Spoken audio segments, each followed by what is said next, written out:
Hey everyone, it's Kazanmor here, and welcome to another episode of How To in Fallout 4. Today we'll be looking at the power armor, what it can do, how to get it, and most importantly, how to repair it, because I've had a lot of people ask me, how do you repair the power armor? So let's get into it. Basically, the power armor is a super strong version of normal armor, which you can only use as a set. Well, not technically not, but I'll get to that later. Uh, and it requires fusion cores to power. You get your first taste of power armor very early on in the main quest series. You can get a full set of T45, which I have located in front of me right here, very beautiful, from the quest When Freedom Calls. After that, you can buy frames for them. You can find them all over the place. I'll show you some locations later in the location section, but there's plenty of ways you can get all of this armor. And there's 4 types of this armor: the T45, the T51, the T60, and the XO1. They all have different stats and stuff. The XO1 is the best as far as I know. It sounds pretty fancy, might be experimental or something.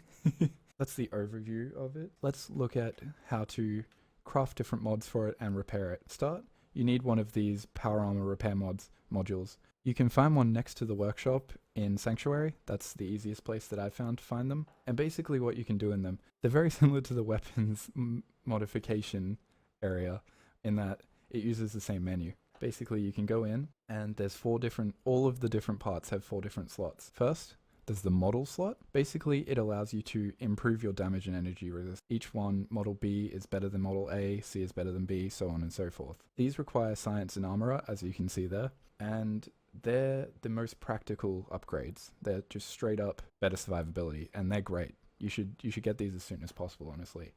So I've got enough to actually upgrade one, so let's see how it goes. Model B, make. There you go. It doesn't actually change the look much, but it is now 120 over 80. No, sorry. 120, 80. Which ones? I think that's energy usage. 120, 80, 150. Yeah, energy resistance is 80. Whereas before it was 160. And it will get better. 20 better each time for the T45. I haven't run into any other of the sets yet, so I can't tell the efficiency of those, but I assume they will get better in a similar rate. The next type of mod is the material mod. Basically, it changes the color of the armor. As you can see here, I'm using Minuteman paint.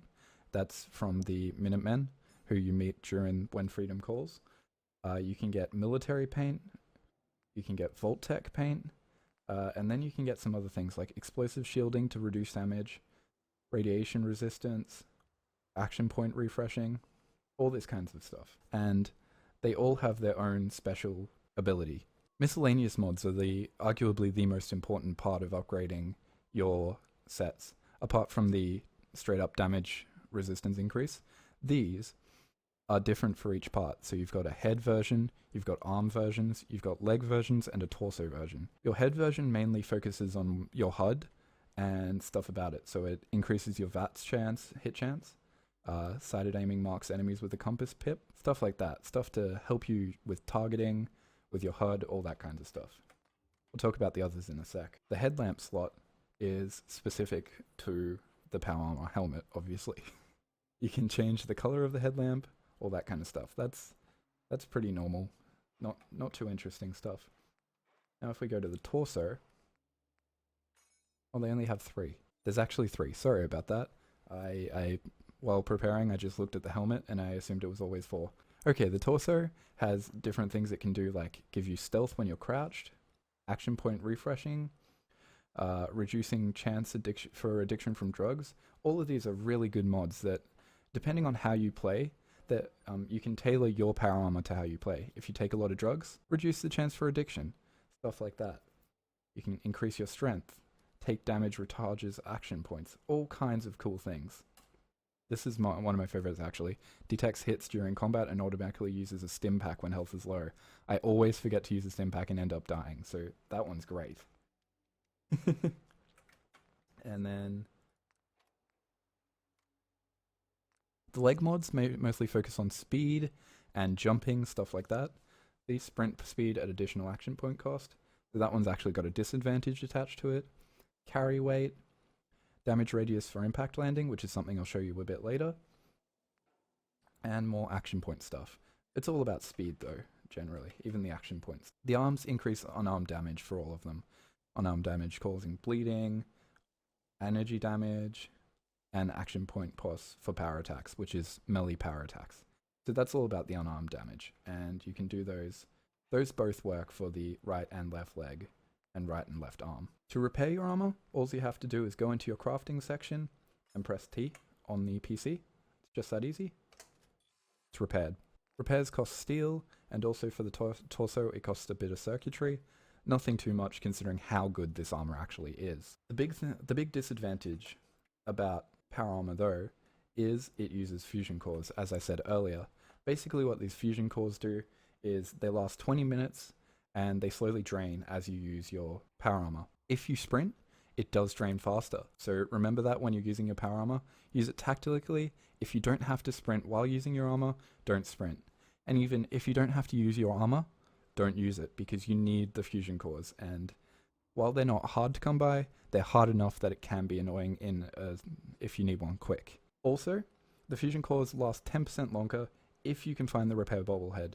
I won't tell you where to find it because 1, I haven't found it myself, and 2, that would be a really big spoiler for completionists. To swap out parts of the power armor from the fusion core to different parts of the armor, you just have to go up to the armor, press R to transfer. This is PC controls, of course. And then you can transfer them between each other. Fine. You can put in any ones you want, and they just come off the frame as you can see in the background. So now it's just a frame. There's not much to it. It's pretty simple. And when you change the fusion core over, you actually walk up, glitch out a bit, kick that sucker into gear, and there's your new fusion core. So it's a very intuitive system, I think, and it's very useful. The screen changes, the HUD changes. It's very intuitive though.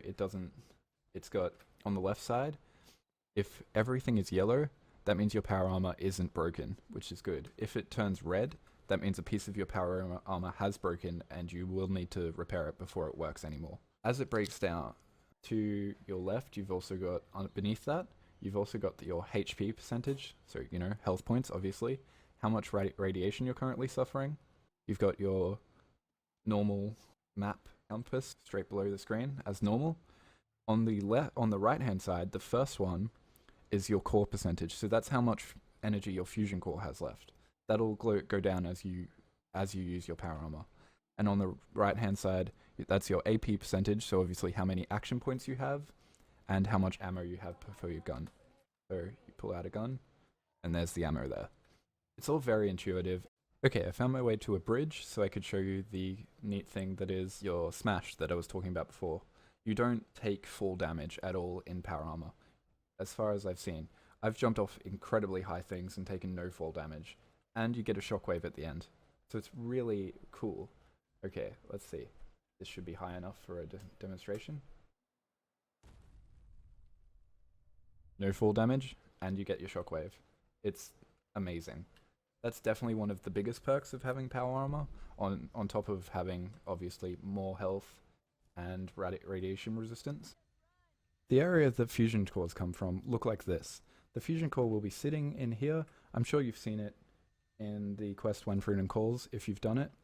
And basically you just go up to it, pull out the core, the lights will go off for a second, then it'll start up again, and then you get the heck out of there. Because usually they're in very dangerous places. But there are actually other places to get fusion cores, and I just wanted to show you a few of them now. Here I am at the Red Rocket area, just outside of Sanctuary. There's Sanctuary there, there's Red Rocket. And this is the quickest and easiest place to find your first or second fusion core. I found it before I even had power armor. Basically you go out of town, come down here, and just here there's a hole. Go inside, it's called the Mole Rat Den. So it's just behind the Red Rocket there. Now I've already got this core so it won't come up. But if you walk into the middle, there'll be mole rats everywhere, and there will be a fusion core just piled up in here somewhere. So that's no wait. It's over there. Okay, I'm sorry, I don't remember, but it's in one of these three places, either there, there or there. That's my bad. Honestly, it is. You can also find fusion cores at places like the ArcJet factory. Honestly, you can find them at anywhere a pre-war military installation would have been. I know that sounds confusing, but I think you'd understand. Sort of bunkers, bases, anything underground, you'll probably be able to find a few, at least one fusion core. They're very useful to keep a hold of a couple if you want to use your power armor a lot. In relation to finding other sets of power armor, you can have as many as you like. All you need is a power armor frame, which you can buy, or you can sometimes find. Most of the time, you'll be able to buy them from places though, not regularly, but you will be able to find them. And then you can take pieces of the fusion armor from people, such as raiders have them. Anyone who looks like they're wearing power armor. Have I been saying fusion armor? Sorry about that, guys. Anyone who looks like they're wearing power armor, they probably are. So if you kill them, you can steal the parts from them. It's really great and awesome. That's the T-45. The T-51, you can find them all out in the world, but they're very rare. The T-51 you can find at the South Boston military installation. The T-60 you have to join the Brotherhood of Steel to find. And the X-01 is a possible drop from something called the Abandoned Shack. I haven't been there, and there's not much information about it on the Wikipedia, so I can't actually tell you what that means. But hopefully in the coming days we'll understand it better when the wiki gets bigger. That's some locations for it. I hope this has been useful. Please, any questions, leave them in the comments below. Please like this video, share it, subscribe, share it with your friends. That would be amazing, and I hope you found it useful. Goodbye, everyone. Have a good day.